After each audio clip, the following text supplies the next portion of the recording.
اللہ الرحمن الرحیم۔ السلام علیکم ناظرین و سامعین، آپ دیکھ رہے ہیں پروگرام تجزیہ امتیاز نقوی کے ساتھ۔ آج کا ہمارا جو ٹاپک ہے وہ ایک تو پاکستان کی بدلتی سیاست اور آج جو نئے جوڑ توڑ ہو رہے ہیں، اس میں پاکستان کی جو ابھی صورتحال ہوگی ڈیولپ ہو رہی ہے الیکشن کے لیے، اور الیکشن کے بعد جو صورتحال پیدا ہونے والی ہے اس پر ہم گفتگو کریں گے۔ اور اس کے ساتھ ساتھ جو نیا آرڈیننس انٹروڈیوس کیا گیا ہے، ٹیررسٹ ایکٹ، جو نیا آرڈیننس ہے ٹیررزم کے حوالے سے، جس سے تمام کالعدم تنظیمیں جو کالعدم ہیں، اگر وہ نئی تنظیم بناتے ہیں تو وہ کالعدم ہی رہیں گی، اور نہ ہی وہ ان کے پاسپورٹ جاری ہو سکے گا، نہ ہی وہ قرض لے سکیں گے۔ یہ بہت ساری پابندیاں ہیں، اس پر ہم گفتگو کریں گے۔ لیکن مین جو چیز ہم نے دیکھنی یہ ہے کہ کیا نئی آنے والی حکومت یہ جو آرڈیننس ہے اس کو مکمل کلی طور پر امپلیمنٹ کر سکے گی؟ کیا اس میں اتنی طاقت ہوگی کہ وہ ٹیررسٹ جو تنظیمیں ہیں ان کے ساتھ وہ ڈٹ کر یہ مقابلہ ہی ہوگا کہ اگر وہ اس آرڈیننس کو امپلیمنٹ کریں گی تو یقیناً ان کے ساتھ ٹیررسٹ جو تنظیمیں ہیں وہ بہت ہی ملک میں سٹرانگ ہیں، اور آئے دن جو پاکستان کے جو سیاستدان ہیں وہ ان کا جھکاؤ ہمیشہ ان کی طرف ہی رہا ہے، یا ڈر و خوف کی وجہ سے، یا اپنی سیاست کی وجہ سے، اپنی پارٹی کو منظم کرنے کی وجہ سے ان کے ساتھ کسی نہ کسی حوالے سے ان کے مراسم جو ہیں وہ موجود ہیں یا رہے ہیں۔ ہم نے دیکھنا ہے کہ ابھی جو جوڑ توڑ ہو رہا ہے، آج سیاستدان جو ہے اس وقت آپس میں ملی بھگت کر رہے ہیں، پاکستان پر اس کا جو کس طرح کا اثر ہوگا، کس طرح کے جو سیناریو جو ڈیولپ ہو رہا ہے، اس میں پاکستان کی جو امیج ہے، پاکستان کی جو سیاست ہے، اس پر کس طرح کا اثر ہوگا۔ اور مین جو ہماری گفتگو ہوگی وہ ٹیررزم آرڈیننس کے اوپر ہوگی۔ تو لیجیے چلتے ہیں، ہمارے مہمان جناب نثار نقوی صاحب، بہت بہت شکریہ، آپ تجزیہ کار ہیں اور ہمیشہ پروگرام میں بہترین اور سیر حاصل گفتگو آپ کرتے ہیں۔ آپ کی جو سیاست پر، پاکستانی سیاست پر گہری نظر ہے۔ آپ نے سنا ہوگا خبروں میں کہ ایک نیا آرڈیننس بنایا گیا ہے، حکومت نے بنایا ہے، آخری لمحات ہیں حکومت کے بھی، الیکشن آنے والا ہے۔ یہ آرڈیننس 5 سال پہلے بھی بنا سکتے تھے، کیونکہ یہ دہشت گردی آج کی نہیں ہے۔ یہ مشرف صاحب نے بھی ایک آرڈیننس بنایا تھا، انہوں نے بھی تنظیموں کو کالعدم قرار دیا تھا، لیکن یہی سیاستدان جو ہیں وہ انہوں نے 5 سال اس ٹیررزم کے ساتھ گزارے، اور بے شمار بے گناہ جانیں جو ضائع ہوئی ہیں۔ اور آپ کیا سمجھتے ہیں کہ جو نیا آرڈیننس انٹروڈیوس ہوا ہے، اس سے جو نیا جو گڑھ جوڑ ہو رہا ہے، جو اپنے سیاستدانوں کے درمیان جو گڑھ جوڑ ہو رہا ہے، پاکستان کی جو آئندہ جو فیوچر ہے اس پر کس طرح کا اثر مرتب ہونے والا ہے؟ اعوذ باللہ من الشیطان الرجیم، بسم اللہ الرحمن الرحیم۔ سب سے پہلے نقوی صاحب آپ کا بہت بہت شکریہ کہ آپ نے پھر یہاں آنے کا اور کچھ لب کشائی کا موقع دیا۔ جہاں تک پاکستان کی سیاست کا تعلق ہے، پاکستان میں میرے خیال میں اب صرف سیاست رہ گئی ہے۔ ریاست جو ہے وہ نام کی حد تک ہے، اور پاکستان ایک جس طرح شو ہو رہا ہے کہ ایک منی مارکیٹ ہے، منی میکنگ مارکیٹ بن چکا ہے۔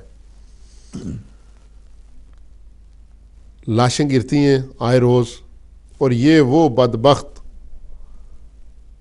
ریاست، بدقسمت ریاست بن چکی ہے کہ جہاں ہر روز 12 سے 15 لاشیں گرتی ہیں، اور خون کس کی ہتھیلی پہ تلاش کیا جائے کوئی پتہ نہیں ہے۔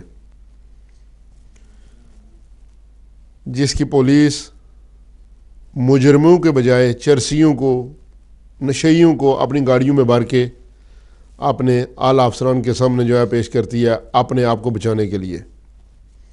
مجرم پھر رہے ہیں، تباہی کر رہے ہیں، لیکن بے گناہ لوگوں کو پکڑا جا رہا ہے۔ یہ واحد وہ ملک بن چکا ہے کہ جہاں محرم کو مجرم سمجھا جاتا ہے، دعا کو دغا سمجھا جاتا ہے۔ انتہائی افسوس کے ساتھ یہ کہنا پڑتا ہے کہ جس مقصد کے لیے یہ ملک لیا گیا تھا وہ مقصد اب کوسوں دور رہ چکا ہے۔ بیسیکلی منشور یہ تھا کہ مسلمانوں کے لیے ایک ایسا آزاد و خود مختار خطہ چاہیے جہاں وہ اپنے عقائد، مذہب، بیلیف کے مطابق آزادی سے اپنی یہ زندگیاں گزار سکیں۔ یہی تھا، اگر میں غلط ہوا تو مجھے آپ کریکٹ کر دینا پلیز۔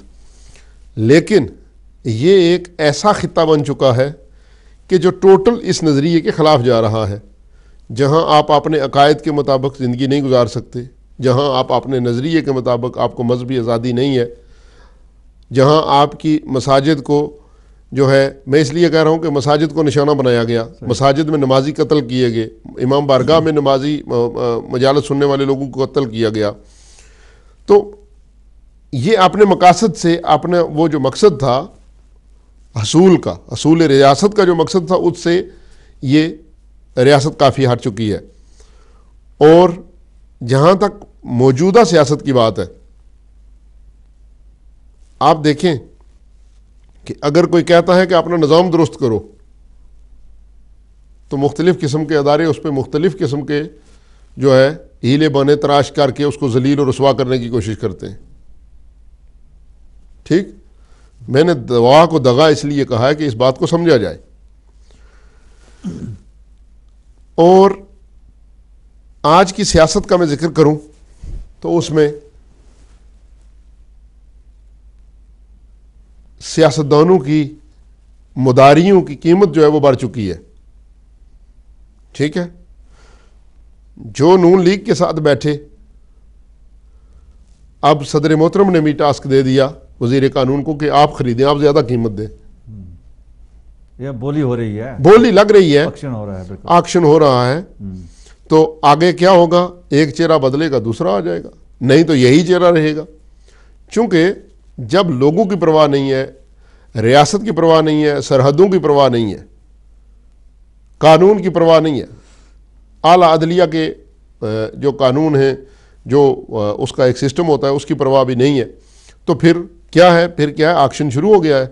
اب چند دنوں میں یہ بازار سجے گا، 100 لاشیں گرتی ہیں، 100 جنازے اٹھتے ہیں، 200 لوگ انجرڈ ہوتے ہیں، زخمی ہوتے ہیں، لیکن ہم ہیں کہ ہمیں پرواہ ہی نہیں ہے۔ پرواہ کس کی ہے؟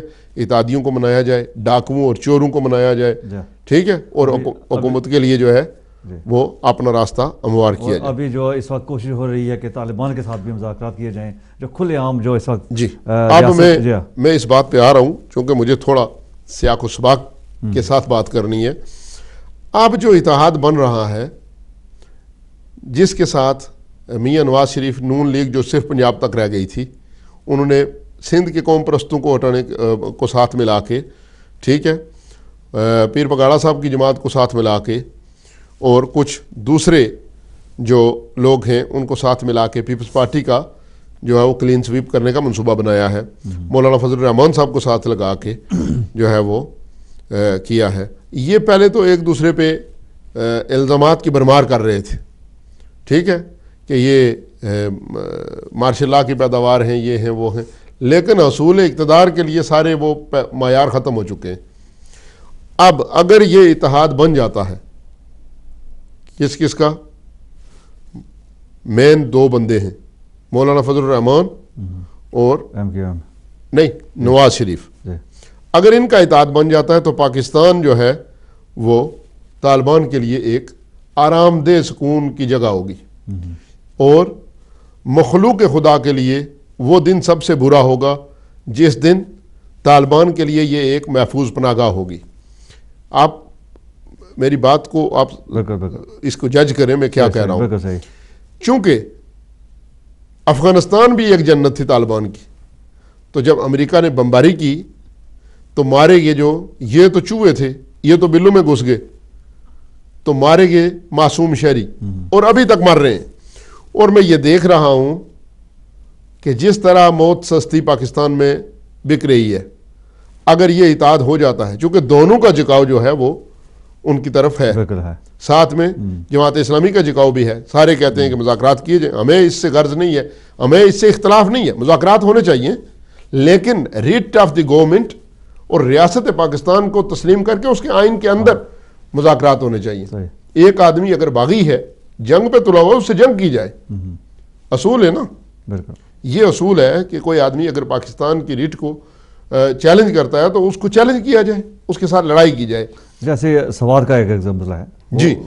تو ایک آدمی تسلیم نہیں کرتا، پھر اس کے ساتھ مذاکرات کی ریٹ 6 ماہ دارت. اس کا مطلب کیا ہے؟ چونکہ نواز شریف صاحب کا جھکاؤ جو ہے وہ سعودی عرب کی طرف ہے. سعودی عرب کی جو حکومت ہے وہ مین فنڈنگ کرتی ہے، سپانسرڈ ہے لشکر جنگوی کی، سپاہ صحابہ کی، اہل سنت والجماعت جو سپاہ صحابہ کے نیا نام ہے ان کی، اور طالبان کی.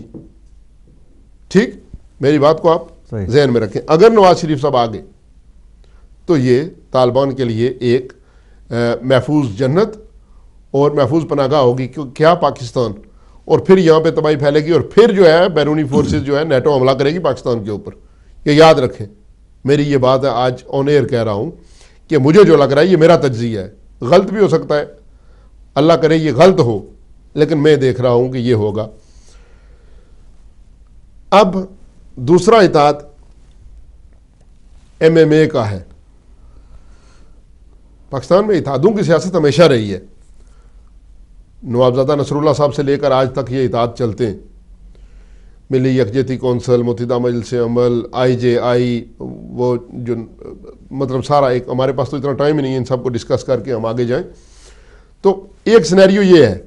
دوسرا سینیریو یہ ہے کہ متحدہ مجلس عمل جب بنے گی تو ظاہر ہے اس میں شیعہ علماء کونسل یا تحریک جعفریہ جو ہے وہ شامل ہے. اب یہاں پہ شیعوں کی، جو پاکستان کے شیعہ ہیں، ان کی سیاسی تدبر کا امتحان بھی ہوگا. اگر وہ متحدہ کونسل، متحدہ مجلس عمل میں نہیں جاتے تو ان کی جگہ پہ سپاہ صحابہ، لشکر جنگوی، وہ اہل سنت کے والجماعت کے نام سے جو آ رہی ہے وہ آ کے بیٹھ جاتے ہیں. ٹھیک ہے، ان کو اپنے آپ کو مسلمان بھی ثابت کرنا پڑتا ہے اپنے ملک میں ہی. مسلمانوں کے ملک میں مسلمانوں کو اپنے آپ کو مسلمان بھی ثابت کرنے کے لیے، اپنے وجود کو قائم رکھنے کے لیے اس اتحاد میں شامل ہونا پڑتا ہے. ٹھیک، اگر یہ اس اتحاد میں شامل ہوتے ہیں تو پھر انتہائی تدبر کے ساتھ ان کو الیکشن کے مستقبل کا فیصلہ کرنا کہ الیکشن میں کیا کرنا ہے. یہ شیعوں کے لیے بڑی آزمائش کا وقت ہوگا. دوسرا یہ ہے کہ اگر شیعہ قیادت پاکستان پیپلز پارٹی کے ساتھ اتحاد کرتی ہے تو پیپلز پارٹی شیعوں کی دنیا میں اتنی بدنام ہو چکی ہے کہ جتنے لاشیں شیعوں نے اس پارٹی کے اقتدار میں، دور اقتدار میں اٹھائے، اتنے کبھی نہیں اٹھائے. یہ بھی ایک مشکل فیصلہ ہوگا. تاہم گراؤنڈ ریالٹیز کیا ہیں اس کے مطابق قیادت کو فیصلہ کرنا ہے. تیسرا جو اس کے اوپر حملہ ہے وہ یہ ہے کہ جو نیا ایکٹ جس کا آپ نے ذکر کیا ہے وہ بنا ہے 2013، جس میں کالعدم تنظیموں کو کالعدم ہی رہنا ہے، دوسرے نام سے آ جائیں، تیسرے نام سے آ جائیں. ٹھیک، اچھا، باہر نہیں جا سکتے، پاسپورٹ نہیں مل سکتا، یہ نہیں ہو سکتا، وہ نہیں ہو سکتا، عدالت میں چیلنج نہیں کر سکتے اپنی جو ہے وہ 3 ماہ کے اندر نظر بندی جو ہے. اب یہ قانون جو ہے یہ کالا قانون ہے. ٹھوس ایویڈنس کی بنیاد پر ہر انسان کو سزا دینے کا حق پہنچتا ہے، ہر عدالت کو، ہر حکومت کو. اب حکومت پارلیمنٹ میں اپنی اکثریت لے کے، قومی اسمبلی میں اپنی اکثریت لے کے ایک ایسی جماعت کو جس کا دہشت گردی سے دور کا بھی تعلق نہیں ہے، جیسے تحریک جعفریہ کو سپاہ صحابہ کے ساتھ ملا کے ان کو کالعدم قرار دیا مشرف صاحب نے، جن کے ذمے میں ایک بھی قتل نہیں ہے. ٹھیک، حکومت اگر ایک جماعت کو کالعدم قرار دے دیتی ہے اور اس کے لیڈر کو 3 مہینے کے لیے اندر کر دیتی ہے، اس کو عمرہ اور حج کی جو ہے ادائیگی سے، زیارات کی ادائیگی سے روک دیتی ہے، تو یہ کہاں کا انصاف ہے؟ جب تک مکمل پروف نہیں ہے، ایویڈنس نہیں ہے. ٹھیک ہے. تو ایک تو یہ انسانی حقوق کی سنگین خلاف ورزی ہے کہ بغیر پروف کے آپ کسی کو جو ہے وہ وکٹم قرار دے دیں, اس کو جو ہے وہ پابند کر دیں, اس کو جناب دہشت گرد قرار دیں. آپ سمجھتے ہیں کہ اس کا کرائٹیریا جو ہے وہ اس کی وضاحت نہیں ہوئی ہے کہ کن افراد جو جب کالعدم ہو چکے تو پھر ان کو جب ارسٹ کیا جائے گا, ان کا قانونی کارروائی کی جائے گی, تو پھر ایک کرائٹیریا وضع نہیں ہے.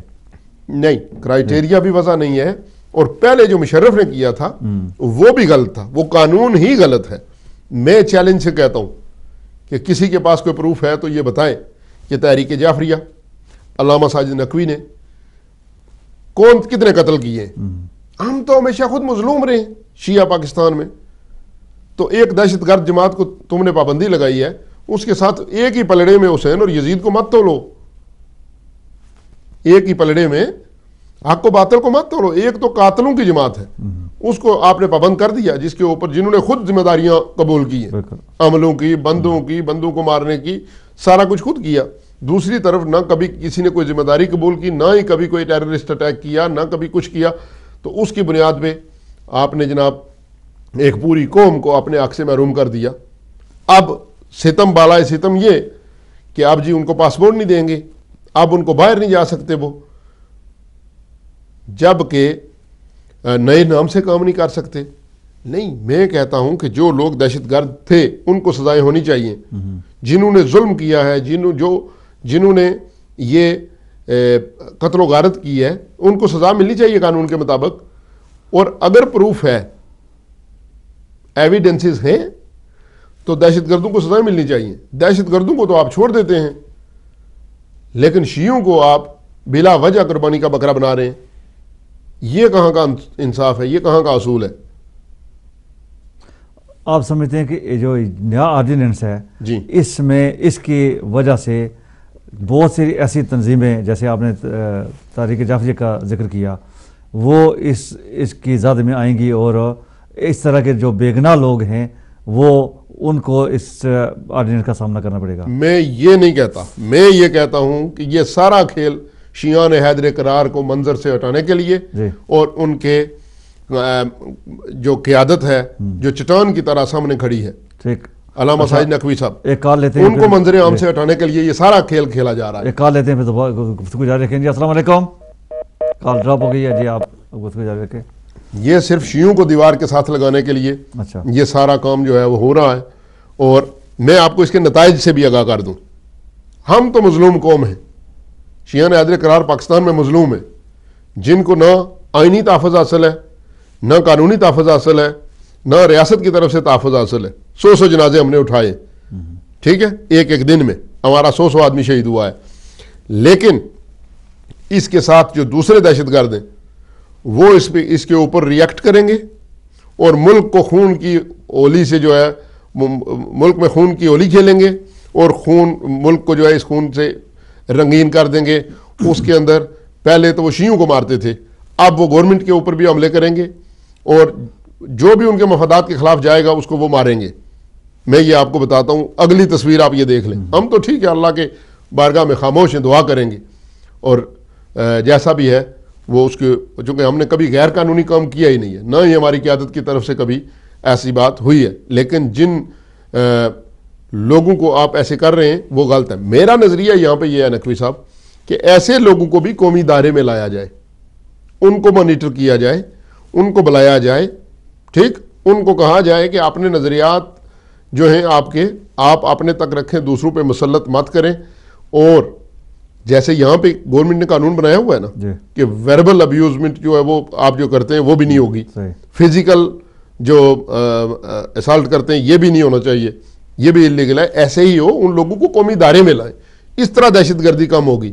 ان سے معاہدہ کیا جائے, ان کے ساتھ جو ہے بات چیت کر کے ان کو بتایا جائے بھائی یہ گراؤنڈ سے ٹھیک ہے, ہم آپ کو پابند نہیں کرتے, کالعدم قرار نہیں دیتے, لیکن آپ کی فیلڈ یہ اس دیوار تک ہے, اس سے باہر مت جائیں. تو آپ کیا سمجھتے ہیں کہ جو نئی حکومت آنے والی ہے, جو بھی حکومت بنے گی, کیا یہ جو آرڈیننس ہے اس کے پر وہ عمل درآمد کرا سکے گی؟ اتنی اس میں سیاسی اس میں ضرورت ہوگی کہ ٹیررسٹ کو ٹیررسٹ سمجھ کر ان کے خلاف کارروائی کرے؟ صحیح جیسے کہ آپ نے کہا ہے کہ اس میں جو شیعہ جو افراد ہیں، لوگ ہیں، تنظیمیں ہیں، وہ ان کو ٹارگٹ کیا جائے گا، لیکن اگر صحیح جو ٹیررسٹ ہیں جو اس وقت دناتے پھرتے ہیں اور کھلے عام قتل و غارت کرتے ہیں، کیا آپ سمجھتے ہیں کہ ان کے پاس اتنی ضرورت ہوگی کہ ان کے خلاف کوئی کارروائی ہو سکے گی؟ یہ باہر سے ملے ہوئے ہیں نقوی صاحب. کل ایک دہشت گرد تنظیم کا ایک سربراہ ایک ٹی وی چینل پہ انٹرویو دے رہا تھا. اس نے کہا جی رات کو مجھے وزیر داخلہ کا فون آیا. اچھا ٹھیک ہے.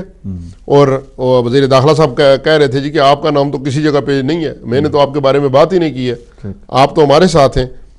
ٹھیک. تو ہم نے تو کبھی نہ آپ کی تنظیم کا نام لیا ہے نہ آپ کا. جو وزیر داخلہ دن کی روشنی میں اور بات کرتا ہے، رات کے اندھیرے میں اور بات کرتا ہے، وہ ملک کو کیا چلائیں گے؟ وہ لاشوں پہ سیاست کر کے اپنی جیبیں بھریں گے. ان کو کوئی غرض نہیں ہے کہ 100 جنازے گریں یا 200 جنازے گریں یا سارا پاکستان مار جائے. ان کو یہی ہے کہ ایک سٹیچو آگے ہو اور ہم جو ہے اس کے پیچھے پیچھے سیاست کریں. اور اسی طرح میں آپ کو بتاؤں کہ ملک اسی طرح تباہ ہوتے ہیں. ایک دن ایسا آئے گا کہ اگر انسانی جانوں کا دفاع نہ کیا گیا، عوام کو تحفظ نہ دیا گیا، عوام کی سیکیورٹی کو یقینی نہ بنایا گیا، چاہے وہ شیعہ ہوں، وہابی ہوں، دیوبندی ہوں، کافر ہوں، ہندو ہوں، مسلمان ہوں، جو بھی ہوں، ان کے لیے سیکیورٹی ریاست کا فرض ہے کہ ان کو تحفظ دے. اگر یہ نہ دیا گیا تو اللہ کی لاٹھی بڑی بے آواز ہے، اور ان لوگوں کا نام بھی جو ہے وہ تاریخ میں آئے گا تو اچھے طریقے سے نہیں آئے گا. ابھی ایک چیز میں اور پوچھنا چاہوں گا کہ اس میں جو یہ آرڈیننس ہے، عدلیہ کا جو رول ہے وہ کیا ہوگا؟ آپ کیا دیکھ رہے ہیں کہ جو چونکہ ہماری جو عدلیہ ہے وہ کافی جو فیصلے ہیں انہوں نے آزادانہ بھی کیے ہیں، کچھ فیصلے جس سے ہم اتفاق نہیں کرتے ہیں، لیکن کچھ ایسے فیصلے بھی ہوئے ہیں جو ایک عدالت کی جو آپ نے رٹ ہے وہ دکھائی دی ہے. کہ آپ کیا سمجھتے ہیں کہ یہ جو ٹیررسٹ ہیں، کہ ایسے بھی دیکھنے میں آیا کہ ملک اسحاق جیسے جو ٹیررسٹ کا ایک جو خود عدالت میں کہتا ہے کہ میں نے ایسے قتل کیے ہیں، اس کو بھی عدالت نے چھوڑ دیا ہے، تو کیا عدالت ان سے مقابلہ کرنے کے لیے تیار ہو سکتی ہے؟ میں یہاں پہ ایک بات، آپ نے اس کا نام لیا ہے، تو میں کل پی ٹی وی پہ دیکھ رہا تھا کہ وزیر داخلہ صاحب کا بیان تھا. میرے خیال سے اس کو بھی انہوں نے بگا دیا ہے حکومت پنجاب نے. پی ٹی وی کے نیچے ٹکر چل رہا تھا، وزیر داخلہ سوال کر رہے تھے خادم اعلیٰ سے، شہباز شریف صاحب سے، کہ ملک اسحاق شیڈیول 4 میں تھا، ٹھیک، وہ ملک سے فرار کیسے ہوا؟ جبکہ ہماری اطلاع کے مطابق اس کو گرفتار کیا گیا. ہماری اطلاع کے مطابق وہ ابھی کورٹ نے دوبارہ اس کو وارنٹ جاری کر کے اندر کیا. لیکن وزیر داخلہ کہتے ہیں کہ حکومت پنجاب نے اسے شیڈیول 4 سے نکال کے باہر. شیڈیول 4 ایسا ہوتا ہے کہ جہاں پہ کسی کی رسائی نہیں ہوتی ہے. شیڈیول 4 مطلب انتہائی حساس ترین جگہ ہوتی ہے جہاں پہ خطرناک ترین قیدیوں کو رکھا جاتا ہے. جب باہر نکلتے تو بختر بند گاڑی میں لے کے جاتے ہیں ان کو. لیکن اطلاع یہ ہے بقول وزیر داخلہ صاحب کے کہ اس کو ملک سے باہر بگا دیا ہے برادران نے، شریف برادران نے. تو جہاں تک آپ نے عدلیہ کا ذکر کیا، میں پر امید ہوں کہ یہ سامنے ایک کالا قانون ہے کہ بغیر پروف کے کسی کو آپ اندر رکھیں 90 دن یا 2. یہ ایک الگ بات ہے کہ غلام رضا نقوی صاحب کو 15 سال سے ان کی ایک پیشی بھی نہیں ہوئی ہے. پاکستان میں ایسا ہو جاتا ہے. لیکن اب چونکہ دنیا جاگ رہی ہے، قانون جو ہے وہ بن رہے ہیں، تو میرے خیال سے اگر کوئی چیف صاحب تو چلے جائیں گے اس سال کے اینڈ پہ، تو کوئی اگر اسی طرح کا بندہ جرات مند قسم کا آدمی ہوا تو وہ اس قانون کو امپلیمنٹ کیا اس کے اوپر کوئی عمل درآمد میرے خیال سے بہت مشکل ہے. ٹھیک ہے، کال لیتے ہیں پھر بات جاری رکھیں گے. جی السلام علیکم. ہاں جی السلام علیکم. وعلیکم السلام. جی جی میں فاطمہ بات کر رہی ہوں لنڈن سے. جی بہن فرمائیے. ہاں آپ کا ٹاپک بہت اچھا ہے. اصل میں آج کل ہمارا مسئلہ ہی شیعوں کا یہ ہے، ہمارے دل کو ٹچ کرنے والا یہ ہے. دن رات ہم روتے ہیں اپنے ان لوگوں کے لیے جن کی شہادتیں ہوئی ہیں، اور ابھی وہ غم ہمارا پچھلا بھولتا نہیں کہ ہمیں نیا غم دے دیتے ہیں. اور وجہ یہ ہے کہ حکومت اتنی کمزور ہے، اور خاص کر جو یہ شہباز شریف برادران ہیں سعودی عرب میں رہ کے یہ نجدی ہو گئے ہیں، اور انہوں نے وعدہ کیا ہے ان سے سعودی عرب سے کہ ہم شیعوں کو بالکل ختم کر کے رہیں گے. اور یہ جو ملک اسحاق اور یہ جو گنڈے ہیں یہ پالے میں انہوں نے اپنے انڈر گراؤنڈ سے رکھے ہوئے ہیں. انہوں نے یہ کہیں غائب نہیں کرتے، کسی دوسرے ملک نہیں بھگاتے.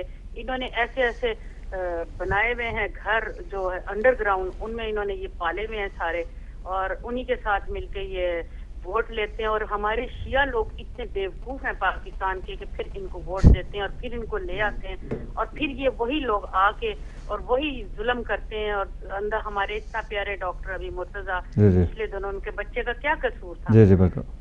اور یہ تو جو ہمارے چیف جسٹس صاحب ہیں ویسے تو موٹر لے لیتے کراچی کا اور ادھر کا کیڑی مر جائے تو اس کا لیتا ہے، تو کیا وہ ڈاکٹر کے بچے کا نہیں لے سکتے؟ معصوم بچہ، ہم تو اس کی تصویریں دیکھ دیکھ کے روتے ہیں. ہمارا کوئی خونی رشتہ نہیں ہے لیکن ہمارا روحانی رشتہ ہے، اور ہم اتنے دکھ میں ہیں، دن رات ہم تڑپتے ہیں یہاں بیٹھ کے.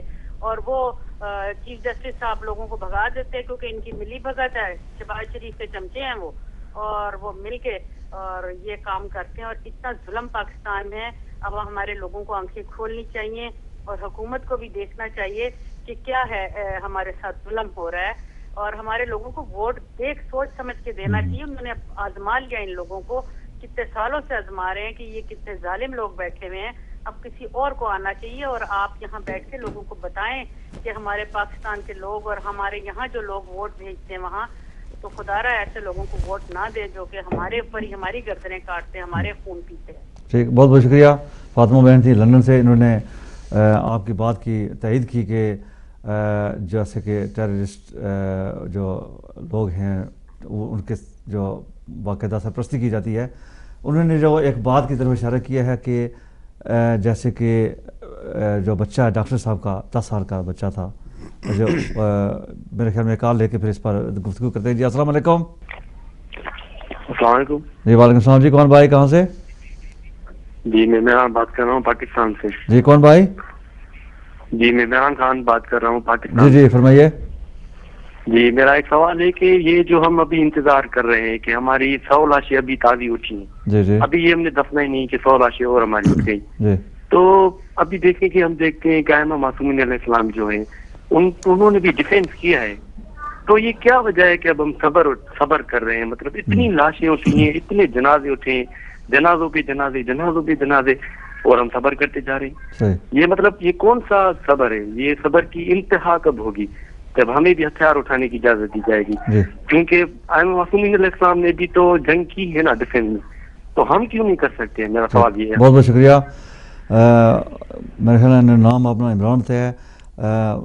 بات یہ ہے کہ علماء نے بھی اس بات کی وضاحت کی ہے کہ جب جنگ ہوتی ہے تو دشمن سامنے ہوتا ہے کہ اس کے ساتھ مقابلہ کیا جاتا ہے. یہ جو دشمن ہے یہ چھپ کر حملہ کرتا ہے، اور اگر شیعہ جو ہیں علماء یہی کہتے ہیں کہ آپ صبر سے کام لیں. اسی لیے کہتے ہیں کہ آپ جب حملہ کریں گے تو آپ بے گناہ افراد کو قتل کریں گے تو پھر ان میں اور ہم میں فرق نہیں رہے گا. یہ بات جو ہے علماء نے وضاحت یہاں پہ اس پلیٹ فارم سے کئی بار کی ہے کہ جب ہم ہتھیار اٹھائیں گے تو ہم بے گناہ کو اگر قتل کریں گے تو پھر ہم بھی دہشت گرد کہلوائیں گے، ہم بھی بے گناہ لوگوں کے قاتل کہلوائیں گے. اس لیے اگر دشمن سامنے آ کے مقابلہ کرتا ہے تو پھر اس کے ساتھ جنگ کی جا سکتی ہے، مقابلہ کیا جا سکتا ہے، ان کو مارا جا سکتا ہے. لیکن ہم بے گناہ لوگوں کو ہمارے جیسے علماء فرماتے ہیں کہ ہم کبھی بھی بے گناہ لوگوں پر حملہ آور نہیں ہو سکتے. اگلی کال لیتے ہیں. السلام علیکم.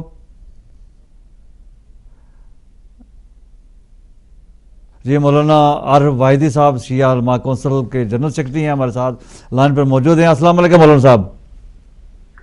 علیکم السلام. مولانا صاحب بہت بہت شکریہ آپ کا، بہت بہت شکریہ. ہم بے حد مشکور ہیں.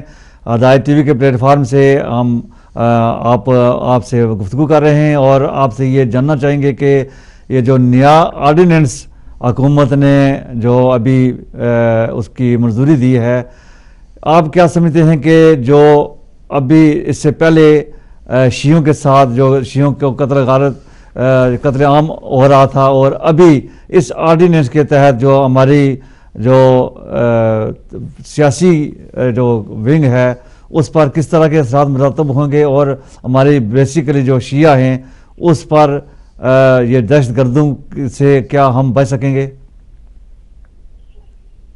جی بسم اللہ الرحمن الرحیم.